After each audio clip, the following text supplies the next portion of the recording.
ആരൊക്കെയാ ഈ ചത്തുപോയവര്? 150 വർഷങ്ങൾക്ക് മുമ്പാ. അന്ന് ഇവിടെ മൂപ്പ് ഭരിച്ചിരുന്ന പ്രതാപശാലിയായ ഒരു കാർന്നവരുണ്ടായിരുന്നു. ആ കാർന്നവര് തഞ്ചാവൂരിൽ നിന്നങ്ങണ്ട ഒരു നൃത്തക്കാരിയെ മേഡമെ കൊണ്ടുവന്ന് താമസിപ്പിച്ചു. നാഗവല്ലി എന്നായിരുന്നു ആ തമിഴത്തിയുടെ പേര്. തമിഴത്തി വേറൊരാളുമായിട്ട് സ്നേഹത്തിലായിരുന്നു. രാമനാഥൻ എന്ന പേരുള്ള ഒരു നൃത്തക്കാരനുമായിട്ട്.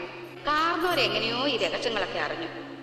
അന്ന് അർദ്ധരാത്രി നാഗവല്ലിയെ കാർന്നവരെ നമ്മുടെ തെക്കിനിട്ട് വെട്ടിക്കൊന്നുകളഞ്ഞു. 8ാം ദിവസം ദുർഗാഷ്ടമി രാത്രിയില് നാഗവല്ലിയുടെ പ്രേതാത്മാവ് ഒരു രക്ത യക്ഷിയായിട്ട് മാറി കാർന്നവരെ കുത്തി കൊലപ്പെടുത്താൻ വേണ്ടി അരക്കകത്ത് വരെ കയറി ചെന്നാ പറയുന്നത്. കാർന്നവരെന്തൊക്കെയോ ഭയങ്കര മന്ത്രമൊക്കെ ചൊല്ലി ഒടുവിൽ രക്ഷപ്പെട്ടു. അതീ പിന്നെ നാഗവല്ലിയുടെ പ്രേതാത്മാവ് തീരാപ്പകയോടെ ഈ തറവാട്ടിലൊക്കെ അലഞ്ഞടക്കാൻ തുടങ്ങി. പിന്നെ ആലപ്പാറ പോറ്റിമാര് വന്ന് 61 ദിവസം മാന്ത്രിക ക്രിയകളൊക്കെ നടത്തി